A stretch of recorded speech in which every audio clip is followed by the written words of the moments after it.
Good morning. Today is the day of the big pod swim, so let's get my bag packed up to go. Today is the day of our big pod swim where we rent out the entire pool and get it all to the mermaids, and it's going to be so much fun. I got to be part of this last year. This year I have a much larger tail and a lot more accessories that I get to bring, so I'm very excited for this pod swim. Today I'm going to be packing my FinFolk tail bag. This is a really great tail bag that you can just you can strap your tail down into, and it holds a ton of stuff. So this is what all of my swim stuff is going to be going into. This is the vinyl I will be using for my mermaid tail today. It is a Calypso vinyl, shaped to be the same as the bottom of my tail.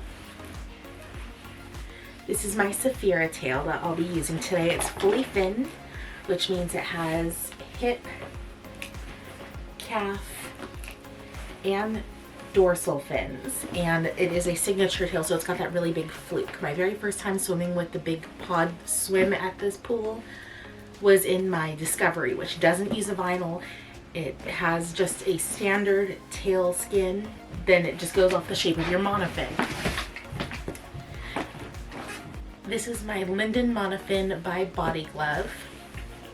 And I bought this about a year ago. It's still holding up great. I do have replacement straps for it if they were to break, but I haven't had any issues yet. So this gets sandwiched between two pieces of vinyl to fill out the fluke of my tail. This is so that I have enough power to get through the water with this much more weight at the feet. And with this vinyl, I have kind of cut off some of the excess right here and kind of sanded it to be a little bit smoother on my feet, because sometimes if this starts to slip down into the vinyl, it can rub at the top of your feet. I actually have scars on each of my feet from it rubbing, so we're trying to avoid making those worse.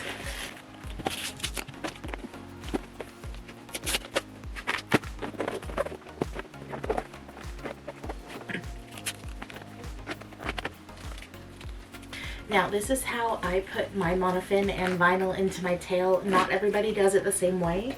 Some of my friends put their monofin in last, and personally it's really hard for me to fight this into there, and I'm really scared of stretching it out too much.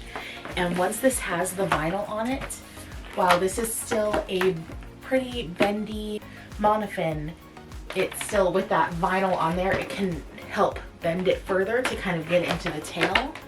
So that's why I put this part together first and then put it into my tail. The biggest thing you need to make sure is that you're putting it in the right way, facing the right direction, because obviously your foot cups have a specific way that this is up. I have cut my vinyl, so I know I want that part to be over the top of my feet. And on my Saphira, there is a back side versus a front side. So not only because the dorsal tells us that this is the back, but sometimes you'll have ones that have lighter shade on the belly, or they'll have a separate pattern print on the back of the tail, and that will let you know front from back. So you want to find the back and the zipper. So my zipper is on the left on this one. Sometimes the zipper, I have noticed that sometimes the zipper goes on either side, so you want to double check before you start shoving your monofin in there, because you might be loading it in backwards. So we've got that nice big zipper open. I like to find the side of the tail that this is going to be fed into, the opposite side from the zipper. And I just lay it on and start feeding that onto the vinyl. So I've got it just about up to the end up here now. So I can start finding where this little kind of thorn is and feeding that onto its spots on the vinyl. So those are all mostly lined up, so I'm going to move to the outside.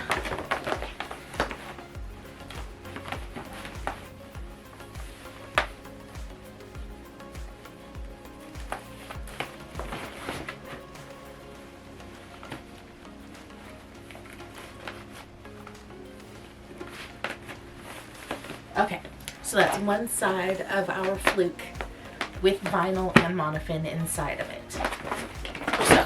This is where I personally find that putting the monofin into the vinyl first is easiest, because down here is the center of the fluke at its highest point towards your feet, and the zipper only goes up about halfway. So here is where I use the vinyl to help guide my monofin up, and I just kind of fold it in half, pull the fabric over,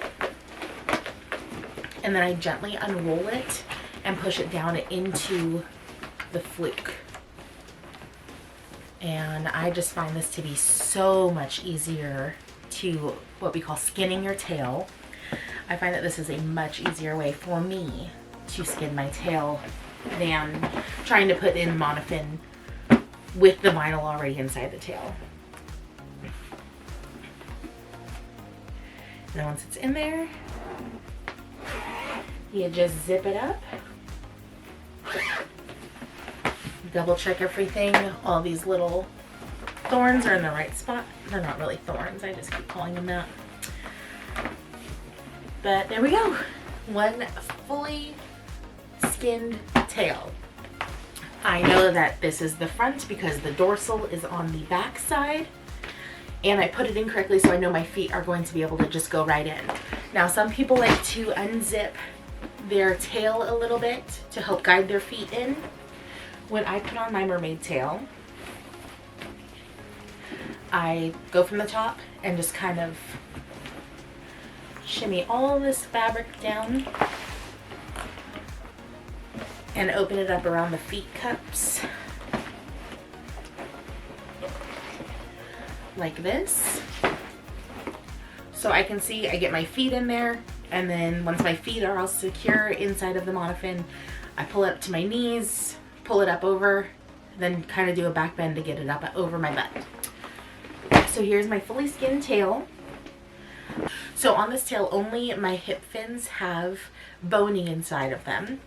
Very similarly to a fashion corset. It's a very soft boning. It just gives it a little bit of structure in the water to help it stay out from my sides. So how I'm going to put this into my tail bag is carefully crossing over these so that I'm not bending my boning. And we'll just bring those up, and let me show you how I get this into my tail bag. With this tail bag, it is mermaid tail shaped. It's not going to completely cover all the way out to the very edges of my fluke, but that's okay because it's not for long-term storage. Do not long-term store tails in vinyl in your tail bag. So it's got a spot down here where you can shove your foot pockets. Then you take the buckles, snap it in. More buckles. This just helps keep it upright and against your back, because this is going to be against my back once it's on. And then these edges, these parts you can just kind of gently fold over.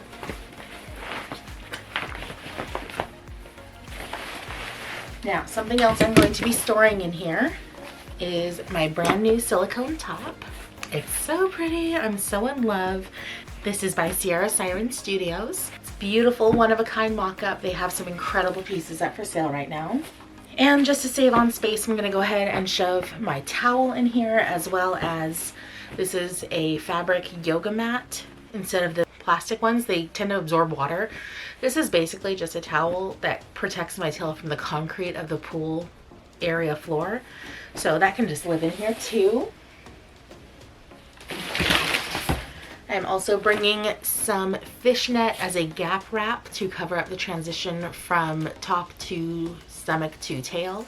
So I'm just going to throw this in this area as well, because this is all stuff I will be getting out poolside. I will probably remove this and put it into my locker just because I don't like using it before I'm out of the shower, but the rest of this will all stay in here until I'm poolside.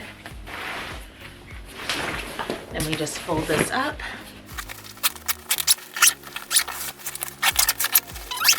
And there is my tail inside of my tail bag. So I've got my tail skinned, I've got my gap wrap, my top, and my towels in here. And we still have this nice big pocket right on the front. I do have a shoulder strap in here. I'm not going to be using that today because this bag is going to get quite heavy, but sometimes that's really handy when you're going through crowded areas. But this green bag is what I use for poolside. It is a bag meant to keep everything in. It's a dry bag, I think.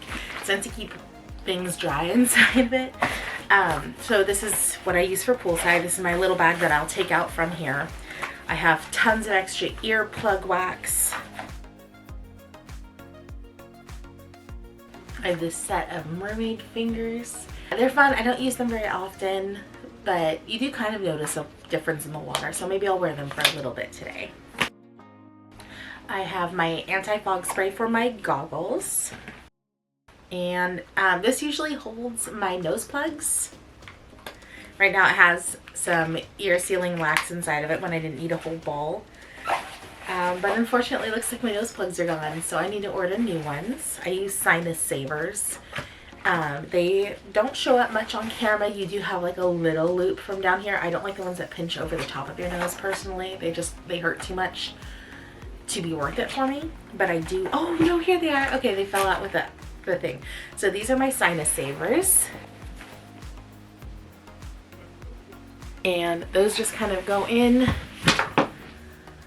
and block water from getting into your sinuses when you do tricks and stuff underwater. So now they're all the way in there. They just have a little bit of a loop. That's it. They're a lot more comfortable than some other things. And I don't know. These are just the ones I go to. Those are going back into the box where they belong so they don't get lost again. So this comes out poolside. This also lives in that bag. These are my ones that you use deep diving. If you were to try to dive down deeper than about 10 feet with these ones, you can't regulate the air pressure against your eyes while swimming because you don't have, unless you take them off, you're gonna feel a lot of pressure in your eyes, you're gonna feel a lot of pressure in your ears until you pop them. So this one, it allows you to kind of release a little bit of air from your nose into your eyes area to relieve that pressure. And so these are the ones you're going to want if you're planning on going deeper into the water, because you can cause blood vessels to burst in your eyes. You'll have those little red spots where you can see the blood vessels burst. And if you don't take care of your ears and stuff like that and pay attention to your sinuses, that can lead to sinus infections and ear infections and all kinds of stuff. So be safe. These are great for diving down deep or even just any time in the water. These are really comfortable and I like them quite a bit. No, they don't look super mermaidy while you're swimming, but I just take them off when I am making a video for content or trying to get photos. I'll take them off and deal with the eye sting, which we'll go over in just a moment. So this goes into the bag. Nothing at the bottom though. This is another item that lives in my poolside wet bag, is a mount for my GoPro. I need to go grab my GoPro so I don't forget that. It's charging right now.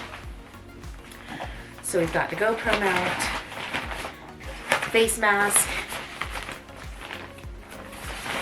my eyes and ears safety stuff.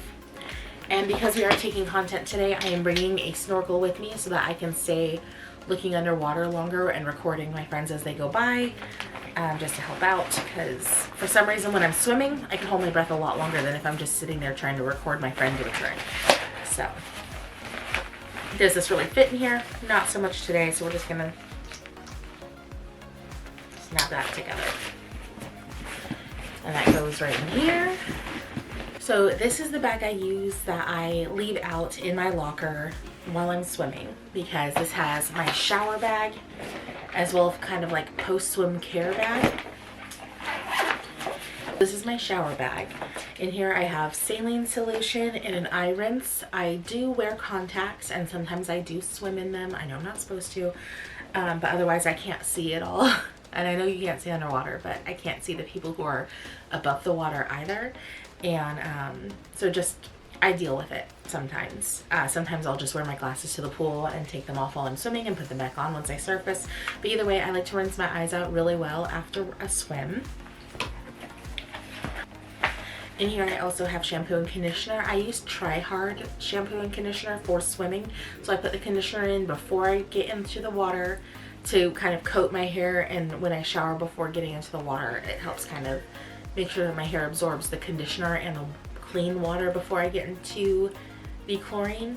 And then I follow it up after swimming with the shampoo and more conditioner afterward. I need to refill this because it's really low. I don't like taking a whole lot with me at a time, because if I forget it, it's not the cheapest shampoo and conditioner.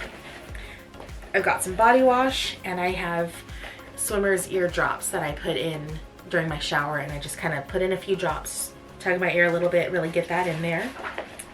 And I have a hair tie to put my hair up once it's all done. I also keep a shower hair turban in my bag as well. That's just in the dryer right now. It's my shower bag. This is my after shower bag for after swimming. It just kind of has all of your essentials. I've got Q-tips.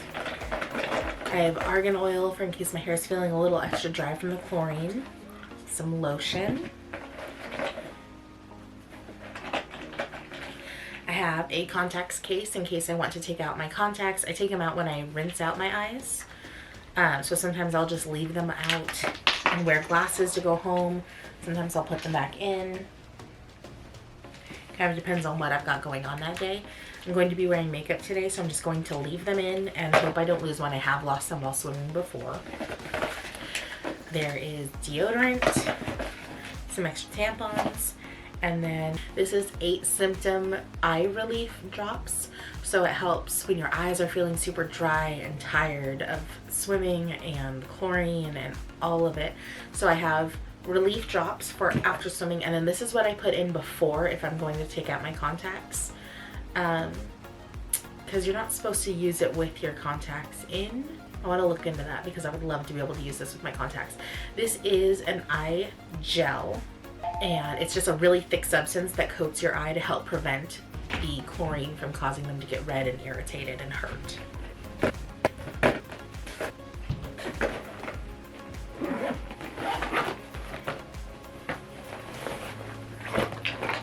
So this is a bag that I take out from my tail bag and leave in my locker because I don't want these things getting wet poolside. And it's really just one more thing taking up space in here when I want to quickly access my poolside bag. In here I'm also going to be packing an extra wet bag. This is for my swimsuit when I'm done swimming. Sometimes I take off my tail from its vinyl after a pool swim. Other times I'll just take it home and deal with it there. I usually just give it a little rinse and have it hang up by the showers while I'm packing everything else up, and then I shove my towel at the bottom of my bag to help prevent any leaks. This bag typically does really good about not letting your tail leak as long as it's been dried out pretty well, but sometimes it still does drip out the bottom and I don't want my butt to get wet, so I shove a towel down there. I did find my GoPro. I need to put it into its waterproof case and find the handle, so that's going to get set aside while I figure that out. Some other things I'm adding to my bag today are my headpiece that my friend made for me for Secret Santa. She made it specifically to match this tail, so I will be bringing this for photos. Got my swim bottoms and scuba socks. Scuba socks I now wear each time because like I said, I have scars on the top of my feet from the vinyl slipping up over my monofin and rubbing at the skin. So I got these to help protect my feet because it hurts really bad. I'll also probably be packing my other monofin, which is a Finnish shooter, and that monofin is very, very painful for me. I do have wider feet, and so it hurts a lot to wear that, but I need to break it in because that is a monofin more made for open water swimming, whereas my linden is more for your lakes, pools, smaller stuff, but the linden's got a lot more power behind it for it being able to handle more kind of riverside and ocean swimming. And that's not on my list of things to do yet, but when it is, I want to be ready because the price of those monofins has already gone up since I purchased that. And so I just want to go ahead and break in one so that feels good by the time I get to that point. So 2 new things I am adding to my bag for this swim is some more liquid IVs. This is what I put into my water bottle that I keep poolside to stay hydrated while I'm swimming. And pickle pops. I'm not actually going to be freezing these, but they're supposed to help with cramping while doing sports, and sometimes you'll get calf cramps doing backflips and stuff while mermaiding, and I'm allergic to bananas, so I can't use that to help prevent cramps. So I picked these up just to keep like a shot of pickle juice poolside with me. I'm not going to take the whole bag, but I'm hoping that it helps out, and if it helps out, I'll keep buying them. The little like pickle shop bottles are like 2 times the price of getting a whole package of these, so it's the same thing. These are just meant to be frozen. They're just in a little tube, and yeah, they're cute. Pickle pop. So I'll be bringing this with me and putting, so you add these to 16 ounces of water. I'm gonna put 2 in because it's a 40-ounce bottle. So those are being added, and now it's about time to do my makeup and get ready.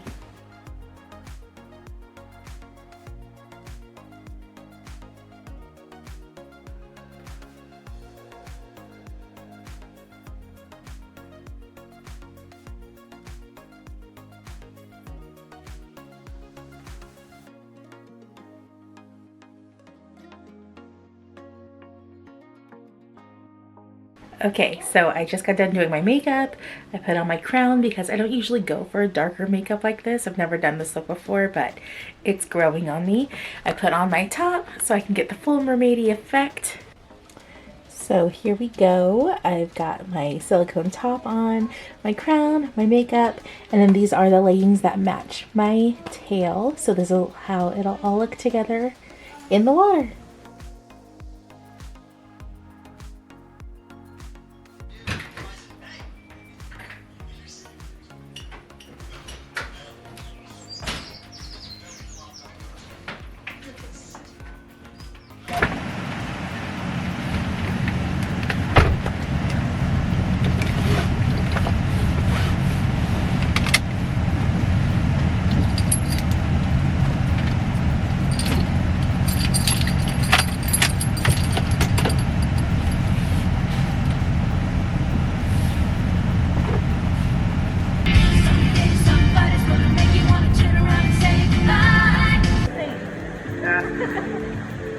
Better, so that way I won't lose my turtle. Yeah, true. Yeah, I can't put them on my wrist anymore because the teeth keep falling off.